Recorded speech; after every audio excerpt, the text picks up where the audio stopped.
Hey guys, hey family, everybody. It's what is today?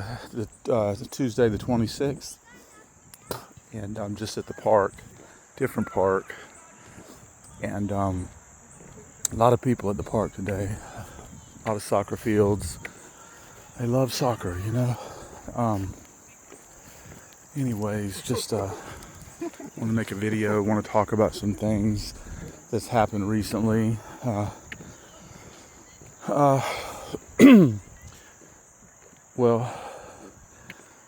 I want to talk about the. Well, before I do talk about that, I want to let you guys know what's going on here. Doing about 3.5, 4 miles today. This is my last lap. I'm walking it out, and I'm making a video. And legs would just not turn over today very well at all. I might have been that I woke up late. Haven't had much caffeine. I quit drinking coffee about 6 weeks ago, and I've replaced it with unsweetened tea. And I can't believe that I did it after all these years, trying to quit this, trying to quit that. I finally got coffee out of my life. Who doesn't love coffee, But it was it's making me tired all the time, and just it was starting to have more of an adverse negative effect than positive. But now that I'm doing the unsweetened tea will have you jittery too, boy. That Peak tea and stuff from the store, it's got plenty of caffeine in it, and I'm sure I drink quite a few, 4 or 5 large cups of the unsweetened tea a day. So nah, booyah, right? There it is. But listen, so legs wouldn't turn over really good today, and I used a gel. A gel always helps. Like, I used a gel about 15 minutes ago, and I'm already starting to feel energized. It has 40 milligrams of caffeine and like a bunch of amino acids, sugars.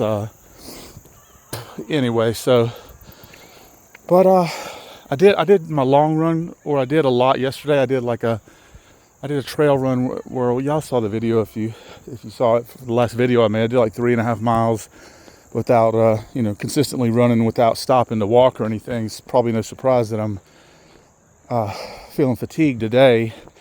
I'm not exhausted, it's just that my energy level's not quite here. So I'm setting the bar too high probably as far as anyway, I'm mumbling all over my words here. Like I said, I've had a couple of sips of my unsweetened tea today only. But let me talk about a couple of things I want to talk about. This thing that happened with the wrestler, and was it Raha Jackson and Psycho Stu? I think it is. Everybody's talking about it, and what a horrible thing, such an unfortunate incident and everything. But I just wanted to say a couple things about that. I've been reading all over the headlines and everything people are talking about. He needs to be arrested, this, that, and the other. And I don't disagree with much, but I did want to say that I watched Michael Irvin's take, and saw a sit down with the wrestler that was about the main one to get him off of him and to stop that, whatever. And so that's good. But here's what I wanted to say about it. There's only one thing that throws a whole wrench in this, and you guys know what that is who have seen it. It's the prelude to it,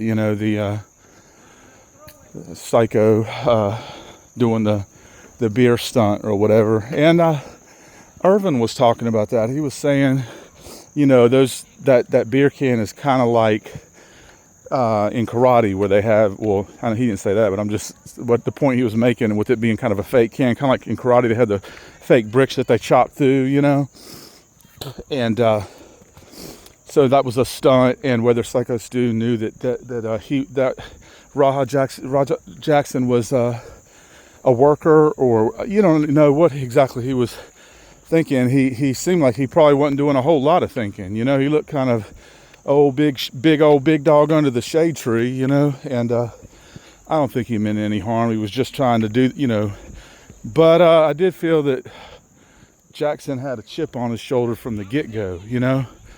I definitely did. I don't know the whole story, just what I've seen and everything. But that's the biggest thing, is that stunt right there, because what it hurt more than anything is his pride. It hurt his pride so bad. And white guy doing that to a black guy, and him.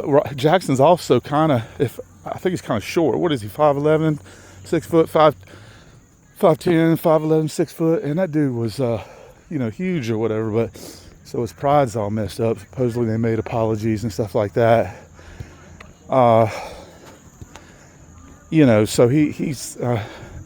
I've heard that Daddy has played a role in probably his inner anger and self-hate and stuff like that goes on. But so it's like a time bomb, bipolar time bomb is what it is.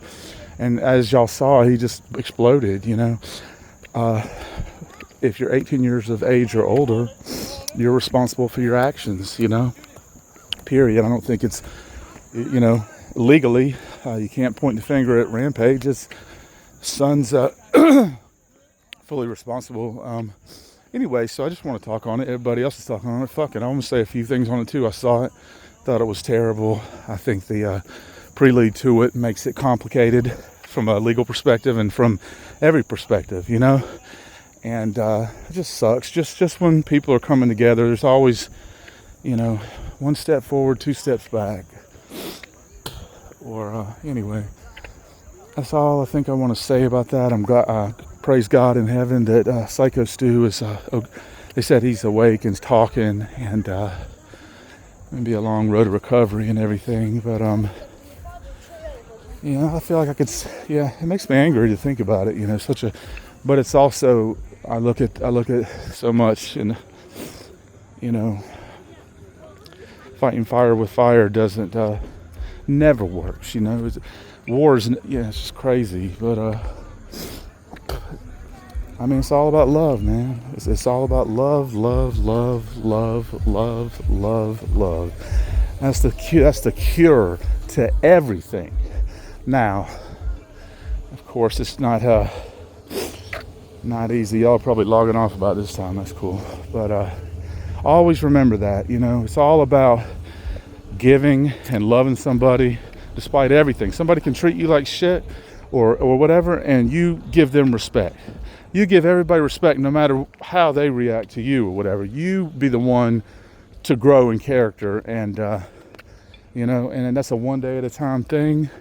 And he'll bless you. He'll bless you, man, in so many ways, All right, so thanks y'all for listening. And blue trash can.